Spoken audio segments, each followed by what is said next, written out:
soin de toi, maître. Heureuse est la mère qui t'a porté et allaité. Heureux plutôt ceux qui écoutent la parole de Dieu et qui l'observent.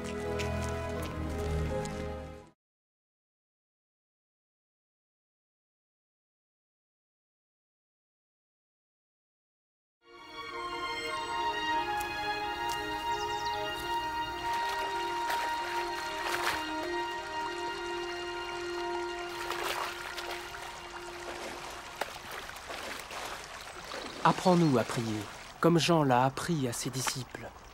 Quand vous priez, dites « Notre Père qui es aux cieux, que ton nom soit sanctifié, que ton règne vienne, que ta volonté soit faite sur la terre comme au ciel. Donne-nous chaque jour notre pain quotidien. Pardonne-nous nos offenses, comme nous pardonnons aussi à ceux qui nous ont offensés. Protège-nous contre la tentation et délivre-nous du mal. »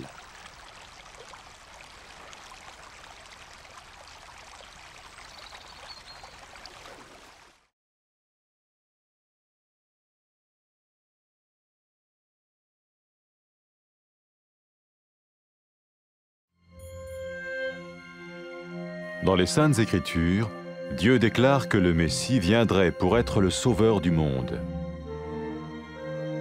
La vie de Jésus prouve qu'il est bien celui dont les prophètes avaient parlé. Ésaïe a prophétisé que la Vierge deviendrait enceinte et qu'elle enfanterait un fils. Des siècles plus tard, la naissance de Jésus accomplissait cette prophétie.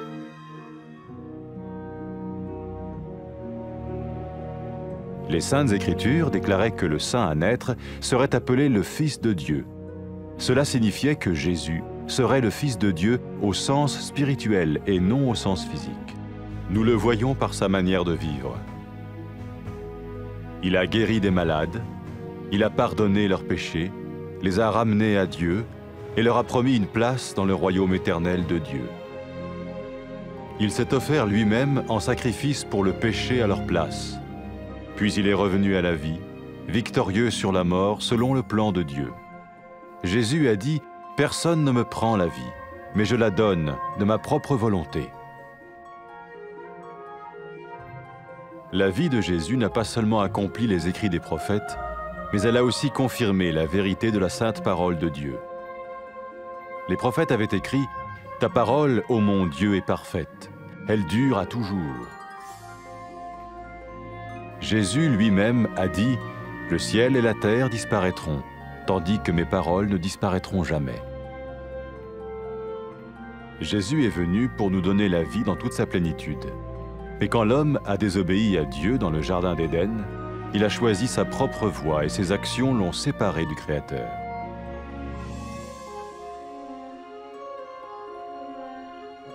Les Saintes Écritures déclarent que tous sont péchés et que le salaire que paye le péché, c'est la mort. Il s'agit de la mort spirituelle, éternelle séparation d'avec Dieu. Mais tout comme Dieu a donné un bélier pour qu'il meure à la place du fils d'Abraham, ainsi il a envoyé Jésus, le Messie, mourir à notre place. Sa vie, sa mort et sa résurrection restaurent la relation entre Dieu et tous ceux qui mettent leur confiance en lui. Maintenant, non seulement Jésus pardonne les péchés de ceux qui le suivent, mais il les sauve aussi du jugement éternel de Dieu. Ils sont sûrs d'aller au paradis et de vivre avec lui pour toujours. C'est cette vie et cette liberté de la culpabilité et du pouvoir du péché que Jésus offre à chacun aujourd'hui. Cela ne veut pas dire suivre une religion, mais choisir d'avoir foi en Jésus qui dit « Je me tiens à la porte et je frappe. Si quelqu'un entend ma voix et ouvre la porte, j'entrerai chez lui. »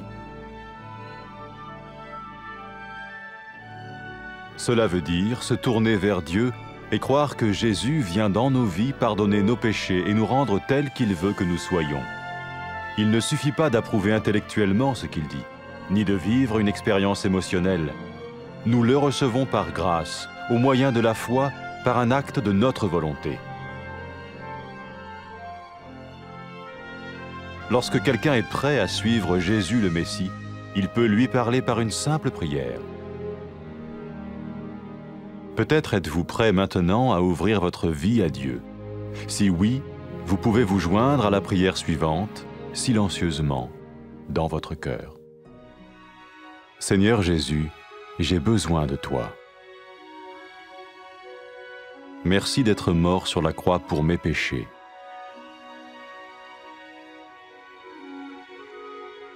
Je confesse mes péchés et je m'en repens.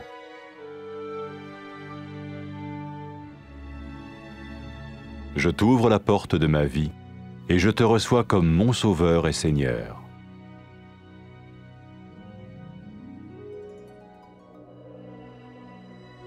Merci de me pardonner mes péchés et de me donner la vie éternelle.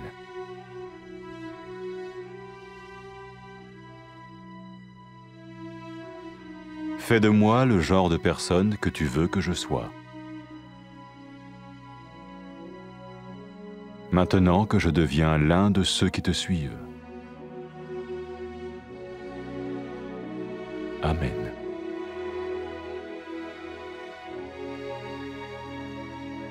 Jésus a dit à propos de ses disciples, « Mes brebis écoutent ma voix, je les connais et elles me suivent. » Pour expérimenter la vie en abondance promise par Jésus, ceux qui le suivent parlent à Dieu chaque jour dans la prière et lisent ou écoutent sa parole. Ils parlent de lui à d'autres personnes et rencontrent régulièrement ceux qui l'aiment et le suivent. N'oubliez pas sa merveilleuse promesse. Tout pouvoir m'a été donné dans le ciel et sur la terre. Et sachez-le, je vais être avec vous tous les jours, jusqu'à la fin du monde.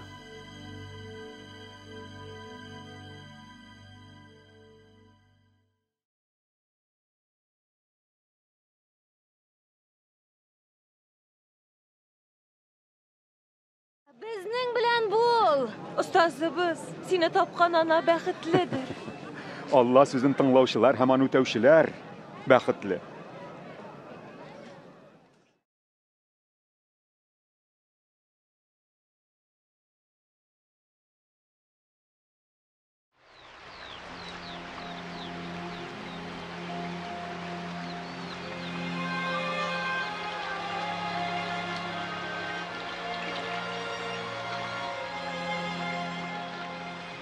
Ustaz, dua qilirga үйрәт безне.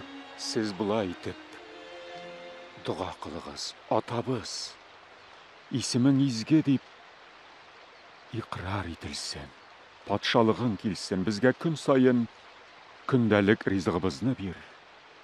Біз де яузларны кешірген кебек біздің гынахларыбызны кешір. Бізні құтқыға душар етме, яузлықтан сақла.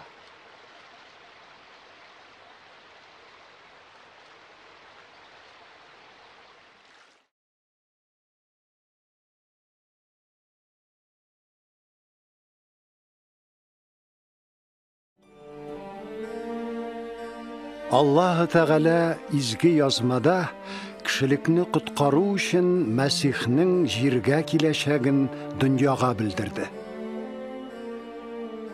Гайсаның тормышы аның борынгы пәйгамбәрләр сөйләгән зат булуын ачык дәлилли. Ишагия гыйфәтле кыз авырга узып угыл табачак дип пәйгамбәрлек иткән иде. 100 еллар үткәч Гайсаның тууы бу пәйгамбәрлекнең үтәлүе булды. Ул изге зат Аллаһ Тәгаләнең рухи улы дип аталачагы турында да белдерде изге язма.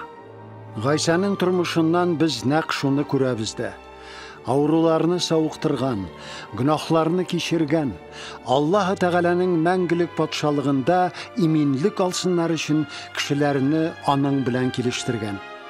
Гайса кешеләр урынына аларның гөнаһлары өчен үзен курбанга китергән һәм үледән терелеп торган. Минем тормышымны миннән бер кем дә ала алмый. Мин аны үз ихтиярым белән бирәм дигән Гайса. Гайсаның тормышы пәйгамбәрләр язганның, Аллаһ Тәгаләнең изге сүзенең хак булуын исбат итте. Пәйгамбәрләр Худайның сүзләре саф, Худайның сүзләре күкләрдә мәңгелеккә расланган дигән. Гайса үзе әйткән, күк һәм җир юкка чыгачак, әмма минем сүзләрем юкка чыкмаячак. Гайса безгә тулы камил тормыш бирү өчен килде. Җәннәт бакчасында кешеләр Ходай әйткәнчә түгел, үзләренчә яшәүне сайлаганга күрә Аллаһдан аерылган иделәр.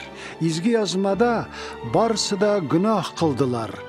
Гөнаһ өчен җәза үлем дип язылган. Бу Аллаһ Тәгаләдән мәңгелеккә аерылган булуны, рухи үлүне аңлата. Ибраһим угылының үлемен үз өстенә алу өчен бәрәнне җибәргән сыман, Аллаһ Тәгалә Гайса Мәсихне безнең урынга үләргә дип җибәрде. Гайсаның тормышы, үлеме, үледән терелеп торуы Аллаһ һәм Аллаһыга ышанучылар арасындагы мөнәсәбәтләрне яңартты.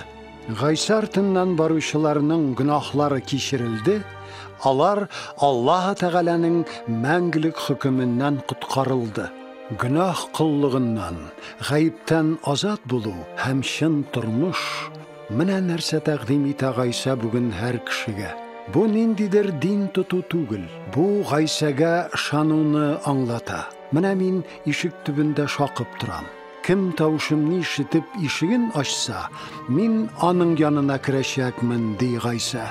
Гайсәгә иман китерү, Гайсәгә эндәшүне, гөнаһларыбызны кичерүен үтенүне, аңардан безне үзе күрергә теләгәнчә итеп үзгәртүен сорауыбызны аңлата. Бу фикер нәтиҗәсе я булмаса хис тойгылар түгел. Без Гайсаны ышану аша үз ихтиярыбызның карары белән кабул итәбез. Әгәр кеше Гайса Мәсих артыннан барырга әзер икән, ул Аллаһыга гади генә дуга белән мөрәҗәгать итә ала. Бәлки сез хәзер Аллаһ Тәгаләгә тормышыгызны ачарга әзердер. Әгәр шулай икән, сез аңа ихлас күңелдән менә мондый дуга белән мөрәҗәгать итә аласыз. Гайса, мин сиңа мохтаҗмын. Хашта минем гөнаһларым өчен үлгәнеңә рәхмәтлемен сиңа. Гөнаһларымны таныйм, кичер мине. Мин сине коткаручым һәм тормышымның хуҗасы итеп чакырам.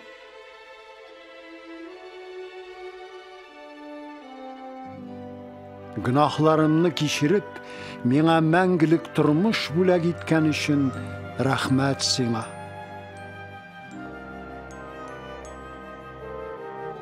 Мине нинди кеше итеп күрергә телисең, шундый итеп үзгәрт. Чөнки хәзер мин синең артыңнан барачакмын. Амин. Гайса үзенең артыннан баручылар турында булай дигән: Минем сарыкларым минем тавышны ишетәләр. Мин дә аларны таныйм һәм алар минем арттан баралар. Гайса сөйләгән тулы тормыш белән яшәү өчен аның артыннан баручылар һәр көн дуга кылып Аллаһы белән сөйләшәләр. Аның сүзләрен укыйлар, тыңлыйлар. Башкаларга Гайса турында сөйлиләр. Аны яратучылар һәм аның артыннан иярүчеләр белән очрашалар. Гайса Мәсихнең вәгъдәсен исегездә тотыгыз. Күктә дә, җирдә дә бөтен хакимлек миңа бирелде. Мин дөнья беткәнгә тикле һәр вакыт сезнең белән.